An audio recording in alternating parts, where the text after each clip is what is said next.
No hemos prometido del ave fénix. En pirámides de piedra, en momias, en efigies monumentales, los egipcios han buscado la eternidad. Y entonces parece razonable que sea justamente en ese país donde ha surgido el mito de un pájaro inmortal.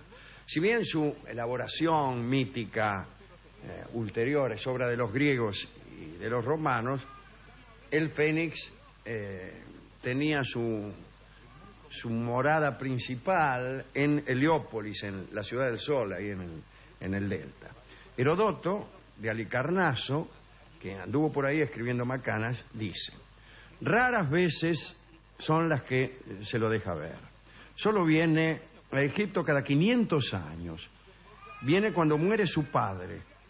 Su figura es muy parecida a la de un águila y sus plumas son en parte doradas y en parte color carmesí. Unos 500 años después, Tácito y Plinio retomaron esta prodigiosa historia. Tácito dice que el plazo de la vida del fénix es de 1461 años. Plinio, por su parte, asegura que en realidad vive un año platónico o año magno. Año platónico es el tiempo que requieren el Sol, la Luna y los 5 planetas para volver a su posición inicial. 5 planetas en época de Tácito. Ese año platónico para Tácito abarcaba 12.994 años. Yo tengo idea de que el actual año platónico, había astrónomas por acá, ¿dónde están? Ayer era eso. Sí, es de 25.776 años, que es lo que tarda en repetirse la precesión, ¿vio? El eje de a volver a una posición igual en la misma constelación. Sí. Tarda 25.000 y pico de años, igual 776. No hay personal para controlar. No tiene, sí se controla, pero no tiene ahora tanta importancia en la astronomía ese dato. En Egipto lo llamaban Bennu, al ave fénix, y en Arabia Al-Ascar, Al-Anca mejor, como Polanca. Polanca en árabe significa Pol Fénix. No, señor. Como sabe cualquiera que haya vivido en Arabia. Dicen que las lágrimas del fénix curaban. Es un dato que yo no tenía. Claro, suponga que las lágrimas no del fénix, que es un pájaro no existente y en cualquier caso extrañísimo, que las lágrimas del zorzal curen. ¿Cómo conseguí una lágrima del zorzal? Claro, ¿quién vio llorar? ¿Lloran los pájaros? No lloran. ¿Lloran los pájaros? Ah, ahí está. Bueno. ¿No veo que no tienen lagañas tampoco los pájaros? No, sí tienen legañas. ¿Cómo? ¿Dónde las tienen? ¿Nunca se le enfermó un pájaro con legañas? Se mueren. Bueno, otro que hablaba del fénix, que ha escrito mucho, es San Ambrosio. San Ambrosio era nada menos que el maestro de San Agustín. O diría, el maestro nada menos que de San Agustín.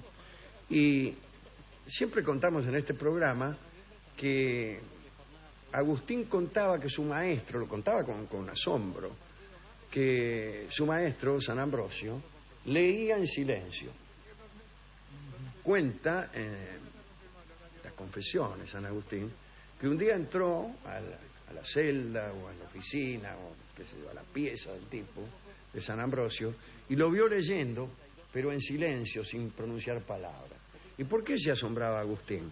Porque la gente en aquel entonces leía en voz alta. Todavía no se había perfeccionado el sistema, el funcionamiento del mecanismo mental en que leer consiste. Y por otra parte tampoco había en aquel entonces en la escritura signos de puntuación. Entonces medio había que armarlo hablando uno. Pero me parece que más que la falta de signos de puntuación era la falta de costumbre. Claro, la tradición oral además era fortísima. Y por eso, pero además había que saltearse el sonido. O sea, lo escrito representaba un sonido. Uno lo decía. Claro. A veces no, ni siquiera representaba un sonido. Representaba una idea que después había que sonorizar. ¿Entiendes? Sí. No todos los idiomas son no todos las escrituras consisten en fonemas, sino que algunas son ideogramas, en fin, etcétera. El caso es que ese San Ambrosio, que fue el primero en leer en silencio, escribió mucho sobre el ave fénix. Los estoicos también enseñaron que el universo muere en el fuego y renace del fuego, y que el proceso no tendrá fin y no tuvo principio. Con los años, el mecanismo de la generación del fénix se fue simplificando. Herodoto menciona un huevo, Plinio un gusano, pero Claudiano, a fines del siglo IV, ya versifica un pájaro inmortal que resurge de su ceniza, un heredero de sí mismo y un testigo de las edades. Y algunos amigos de este programa han mencionado al fénix en sus obras, Ovidio, Dante, Shakespeare, Quevedo, Milton. El primer escritor que negó la existencia del fénix fue Thomas Browne, en sus Errores vulgares, publicado en 1646. Años más tarde, Alexander Ross, indignado, le contestó que el fénix se ocultaba para protegerse. Tiene razón, señor. Todas las cosas en cuya existencia no creemos, en realidad no son visibles porque se ocultan para protegerse de las almas inmortales. Póngale, por ejemplo, los alienígenas o los visitantes de otro planeta. ¿Por qué no los vemos? Bueno, porque se ocultan, señor. ¿Por qué se ocultan? Bueno, para no ser vistos por personas poco escrupulosas, como somos casi todos nosotros. Y quizás... Sí, señor. Y si no existen, porque si no los vemos... No, eso qué fácil que ahí eso está. Ese es el argumento preferido. El negador. No, digo, o sea, si nadie los vio, no sé qué indicio tiene usted. Ah, claro, como nadie los vio, no existen. No digo, no existen categóricamente, digo, no hay indicios. Sí, para mí no existen categóricamente. Pero bueno, No, digo bien. porque me di vuelta últimamente, en el último segundo. En el primor, vamos a hablar ahora del fénix chino, que no es el mismo. Es un poco distinto. En la China tienen fénix, pero es diferente. Primero, es de colores resplandecientes y se parece al faisán o al pavo real. Bueno, ahí es un cambio notable. En épocas prehistóricas visitaba a los emperadores virtuosos como testimonio del favor celestial. El macho, Sí. que tenía 3 patas, Ajá. habitaba en el sol. Quiere decir que el fénix chino es bastante menos existente Sí. que el occidental. Si Las el plumas occidental en el no sol, existe, no sé. como dice Sí. usted, el chino existe a la -2. En el primer siglo de nuestra era, el ateo chino Wang Chun negó que el fénix constituyera una especie fija. Declaró que así como la serpiente se transforma en pez y la rata en tortuga, bien, cuando hay épocas de prosperidad general, el ciervo se hace unicornio y el ganso fénix. Así que el Y fénix el rana gil. es un ganso disfrazado de Pero en criollo. épocas de prosperidad, señor. Ah, Cuando vienen épocas de prosperidad, se pone las plumas. el ganso se hace fénix. Bueno, ahora, ¿no? Sí, China, sí, China por está en época de ejemplo, prosperidad. claro. Sí. Atribuyó esta mutación, el ateo Wang Chung, a un líquido propicio, es decir, vemos que el ateo Wang Chung se negaba a creer en los dioses, pero Pero la pasaba bien. la pasaba bien, Sí. en el resto de sus creencias era bastante hospitalario. Bueno, atribuyó la mutación del ganso en fénix a un líquido propicio que 2356 años antes de Cristo hizo que en el patio de Yao creciera pasto escarlata. Bueno, como se ve, un verdadero racionalista. Tenemos otros animales Míticos. míticos o fantásticos o inexistentes con el que completaremos así nomás. Porque son de la China, ¿no? Caen simpáticos los chinos.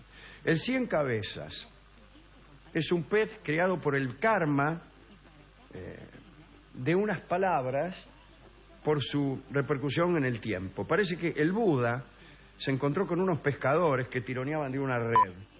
Al fin sacaron un enorme pez con una cabeza de mono, otra de perro, otra de caballo, y así hasta el número de 100. El Buda preguntó, ¿eres Kapila? Soy Kapila. contestaron las 100 cabezas antes de morir. Y el Buda explicó que en una encarnación anterior, Kapila era un monje que a todos superaba en la comprensión de los textos sagrados. A veces los compañeros se equivocaban y él les decía, cabeza de mono, cabeza de perro, etc. Cuando murió, el karma de estos insultos acumulados lo hizo renacer monstruo acuático, agobiado por todas las cabezas que había atribuido a todos sus compañeros. Eso es una enseñanza para los niños que escuchan este programa y que les dicen a sus compañeros cabeza de esto Sí. o de aquello. Sí, señor, ahí está.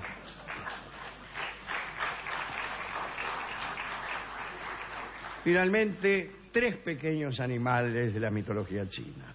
El Xintian es un ser acéfalo, decapitado por los dioses. Qué desperdicio, con la 100 Sí. que tenía el otro, mire. Tiene los ojos en el pecho y su ombligo es su boca. Brinca y salta en los descampados. Ah, mire. Ahora, o le falta cabeza o le falta cuerpo, porque... Le falta cabeza, como bien se ha dicho. No, los ojos en el pecho. Sí, pero y la no boca tiene cabeza, no es la- señor. Parece una No es la cabeza, cabeza. eso, dando vuelta. El Tichian es un pájaro sobrenatural de color bermejo. Tiene 6 patas y 4 alas, pero no tiene cara ni ojos. Y Me lo finalmente, estoy imaginando, la magia de la radio. Sí. Espera un minuto que... el último, el Pinfeng, habita en el país del agua mágica.